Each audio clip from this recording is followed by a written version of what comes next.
আমরা আমাদের পূর্বের লেসনে আমাদের ইনডিজাইনের যে টুল সেগুলোর সাথে পরিচিত হয়েছি। সেখানে একটি টুল ছিল ডিরেক্ট সিলেকশন টুল এবং সিলেকশন টুল, যে টুল দুটো আমরা পূর্বে পরিচিত হয়েছি কিন্তু এর কাজ দেখতে পারিনি। এবার আমরা তা দেখব।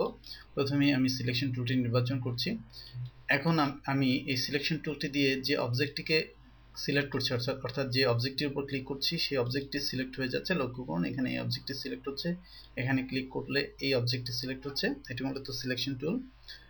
ডিরেক্ট সিলেকশন টুল যেটি করে সেটি হচ্ছে কোনো একটি অবজেক্টের পার্টিকুলার অংশ সিলেক্ট করতে পারে, অথবা কোনো একটি গ্রুপ অবজেক্ট থেকে নির্দিষ্ট একটি গ্রুপ নির্বাচন করতে পারে এবং সেটির উপর কাজ করতে পারে। লক্ষ্য করুন এখানে আমি যখন নির্বাচন করছি আমি একটি পাকে এটি বাঁকিয়ে নিতে পারছি।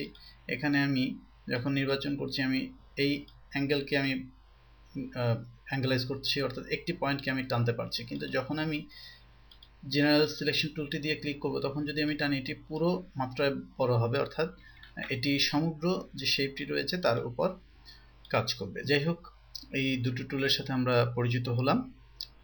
এছাড়াও এখানে আরও কিছু টুল রয়েছে, যেমন এখানে রয়েছে একটি রোটেট টুল বা রোটেশন টুল, যেটি দিয়ে আমি মূলত আমার যে অবজেক্টটি আছে সেটিকে আমি ঘোরাতে পারবো। লক্ষ্য করুন এটি ঘুরিয়ে ফেললাম। এখানে স্কেল টুলস রয়েছে এবং শেয়ার টুলস রয়েছে। স্কেল টুল মূলত কোনো একটি অবজেক্টকে, যেহেতু এই অবজেক্টটি নির্বাচিত আছে, এটিকে বড় ছোট করে। আর শেয়ার টুলস সেটি এটিকে, লক্ষ্য করুন, শেয়ার করে দিল, অর্থাৎ দুদিকে কৌণিকভাবে বাঁকিয়ে দিল। এরপর রয়েছে কাট টুল, যেটি দিয়ে আমরা কোনো একটি অবজেক্টকে কাটতে পারি বা কোনো একটি অবজেক্টের নির্দিষ্ট অংশকে কাটতে পারি।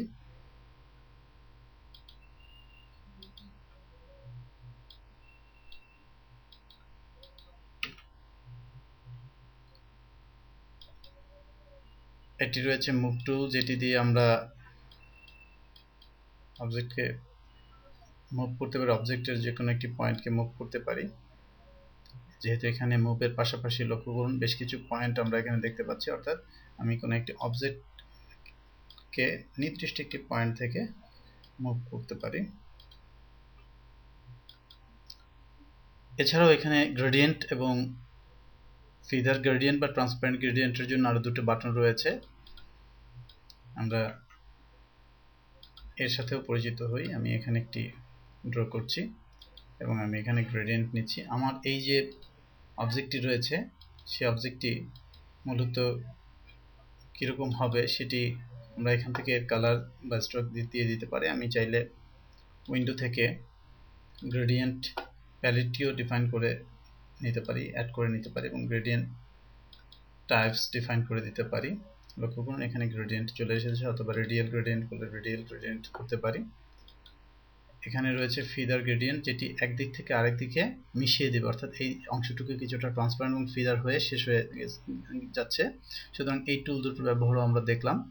এরপরে রয়েছে নোট টুল, যেটি দিয়ে আমরা বিভিন্ন নোট তৈরি করতে পারি, বিভিন্ন রকম নোট আমাদের অবজেক্টের জন্য। এখানে রয়েছে কালার পিকার, যেটি দিয়ে আমরা এক একটি অবজেক্টের কালার পিক করতে পারি।